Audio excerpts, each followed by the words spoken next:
लाल होती बिहार की काली सड़कें एक बार फिर से चर्चा में आ गया है। दरअसल बीते 3 दिन पहले मंगलवार को सुबह सुबह एक ऐसी घटना घट गया जिससे लोगों का ध्यान उसके ओर आकर्षित हो गया, जिसमें महिला बच्चे समेत 3 लोगों की मौत हो गई। उसके बाद डीएम साहब अपनी गाड़ी को छोड़कर भाग निकले।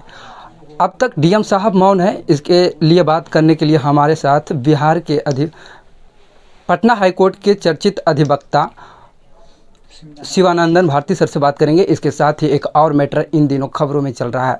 आपको बता दें कि मालती चौहान, जो उत्तर प्रदेश की झगड़ालू और विवादित महिला यूट्यूबर कह सकते हैं, वो भी काफ़ी चर्चा में चल रहा है।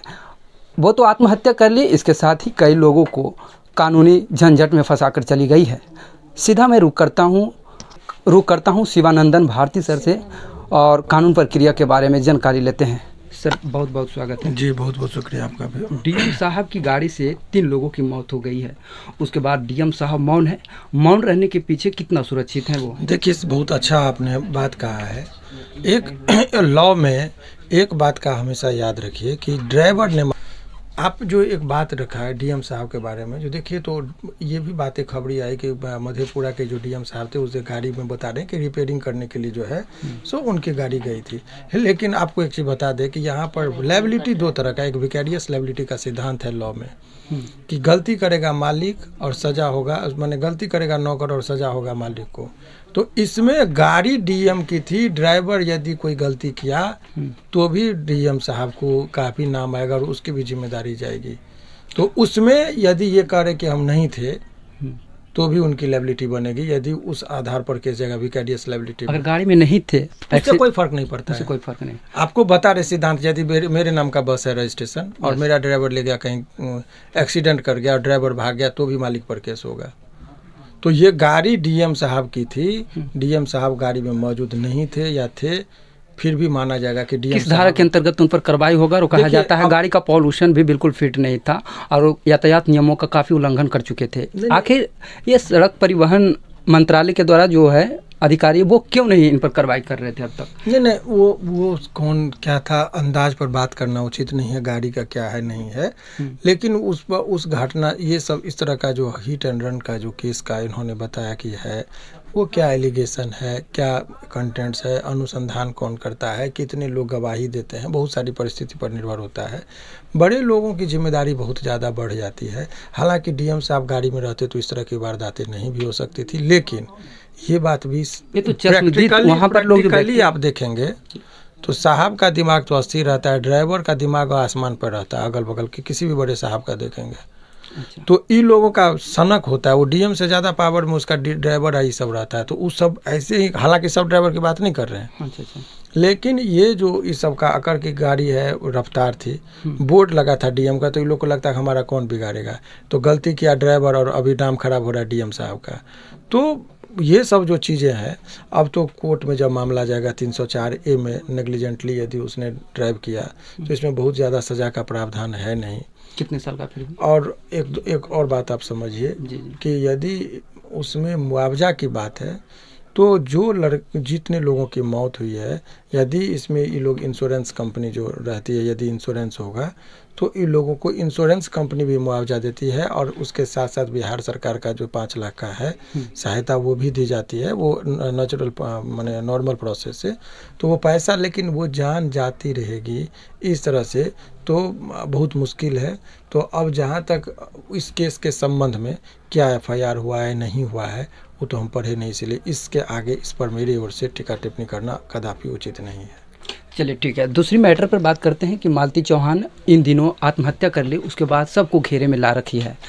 मालती चौहान कितने अच्छे यूट्यूबर थे, क्या समाज? देखिए, मालती चौहान का मौत जो हुआ है, इसके पीछे कारक यदि आप देखेंगे तो एक हस्बैंड को नियंत्रित करना चाहिए अपने पति को। आजकल एक पैटर्न बन गया कि पत्नी से नचवाइए, गवाइए, वीडियो बनाइए और उससे 2 पैसा कमाइए। तो जब गलत तरीके से आप ऐसा करेंगे, अनुशासनहीनता, अशिष्टता और फुहरपनता को जब परोसेंगे आप, तो ये सब चीज़ घटनाएं आपको देखने को मिलेगी। तो जिम्मेदारी इसमें जो है सो उस लड़का को था कि अपनी पत्नी से इस तरह का हरकत नहीं कराना चाहिए था। और यदि पत्नी बहक गई दूसरे के साथ तो 12 बजे रात में तुम शादी के, पुरुषार्थ में क्या होता है, पुरुष का काम होता है कि अपनी पत्नी को सम्मानपूर्वक जीवन देने के लिए जो जो माहौल होता है वो देना चाहिए। पति का काम ये नहीं कि पत्नी को खुलेआम अपना चाहिए, उसको समाज में अच्छे लफ्ज और अच्छे दृष्टि से नहीं देखा जाता है। तो ये लोग इस तरह का काम करता है कि शादी की तो पत्नी के इज्जत और आबरू को ढक कर बचाने के लिए की जाती है, पति का कर्तव्य होता है। लेकिन पत्नी के ही इज्जत और आबरू को आबरू करके उसको वीडियो बना के डालेंगे। तो ये सब चीज़ होते होते फिर वो भाग गई, दूसरे के साथ शादी की, फिर यही करवाया शादी, फिर वहाँ से घर में भी लेके आ गया। तो इसमें सबसे यदि आप देखेंगे, और इस लड़की का भी हरकत ठीक नहीं था, तो ये जो है तो इसमें तीनों जिम्मेदार हैं। वो लड़की खुद अपने आप के लिए जिम्मेदार है, वो उसका हस्बैंड का कर्तव्य निष्ठा था वो नहीं किया, और उसके साथ साथ सबसे बड़ा दोषी जो है वो लड़का जो अर्जुन जो है, विष्णु तो हस्बैंड है, जो अर्जुन जो है जिसके साथ कहा जाता है थर्ड आदमी था, तो वो हंसता खेलता परिवार को जो है सो बर्बाद कर दिया। वो पति पत्नी था, उसके वैवाहिक जीवन में इंटरफेयर किया, और देखते ही देखते वो लड़की सुसाइड कर ली। और देखिए कहाँ से क्या मामला। सर, अर्जुन वर्मा के पास चली गई, उसके बाद इसको हत्या करने की साजिश रचा गया। कहीं ऐसा ना हो कि हत्या रचने की साजिश के पीछे आरोप जब लगा होगा इन पर, तो मानसिक प्रताड़ना की वजह से आत्महत्या कर ली? इसलिए नहीं करनी चाहिए। जो तथ्य सामने आए हैं, उस लड़की का वीडियो, इससे पूर्व में 12 बजे रात में शादी, फिर उसको कराना, लड़की रोते हुए फोटो बनाना, एक एक चीज़ को ड्रामेटिकली जैसे नाटक होता है उसका शूटिंग करते उसी करके वो सोशल साइट पर डालना, तो इस सब का तमाम तरह चीज़ का पता चलता है कि ये साजिश या बहुत, ये क्यों दोनों मिलके क्यों साजिश करेगा, ये हजम नहीं होता। देखिए परिस्थिति बहुत कुछ बयां कर देती है, इस केस का परिस्थिति ही बयां कर रहा है कि उसको नहीं। और ये बहुत अपने फ्रस्ट्रेट टाइप के लोग थे। जब गलत काम बहुत ज़्यादा करिएगा तो फ्रस्ट्रेशन होगा, मन में शांति कैसे आएगी गलत करके। तो चूंकि उन लोगों को भी तो लगता था कि हम गलत कर रहे हैं, सम्मान थोड़े मिलता है, कहीं जाइएगा तो फूल की माला थोड़े बरसाया जाएगा जब आप गलत वीडियो बना के डालेंगे। समाज का कुछ लोग तो कमेंट में उनको कह ही देते थे कि आप लोग गलत कर रहे हैं, लेकिन उसका केयर नहीं किया। तो जब समाज की अवहेलना, समाज का उपेक्षा यदि लोगों को मिलने लगेगा तो कितने दिन इस समाज में आप जी पाइएगा। और इस गलत करते करते करते ऐसा गलत किया कि लोग मुँह दिखाने के लायक नहीं रहा, तो फ्रस्ट्रेशन में मरा। चलिए, इस बात को लेकर मर गई, तो अब आरोप लग रहा है दहेज प्रथा को लेकर। ये मनगढ़ंत ही सब केस, देखिए अनेकों झूठा केस सब होता है।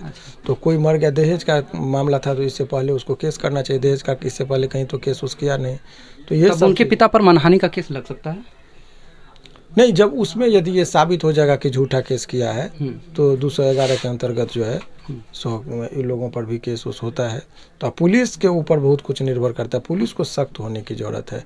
सच मानिए तो समाज बिगड़ रहा है, सोशल साइट खास करके फेसबुक और यूट्यूब समाज को अब बिगाड़ रहा है, क्योंकि उसके पास मैकेनिज्म नहीं है, वो रिफाइनरी सिस्टम नहीं कि क्या डालना है क्या नहीं डालना है, जिस वजह से ये अराजकता की स्थिति समाज में बहुत ज़्यादा हो गई है।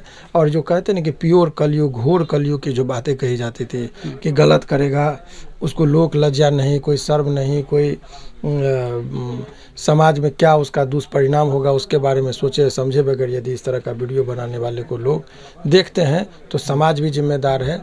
और इस तरीके से आप समझिए कि बहुत अराजकता की स्थिति आ गई थी। इन लोगों 2-4 को वीडियो यूट्यूब पर देके ये समझिए नहीं कि गंध फैलाया जा रहा है सोशल साइट के माध्यम से, उस पर नियंत्रण होना बहुत आवश्यक है।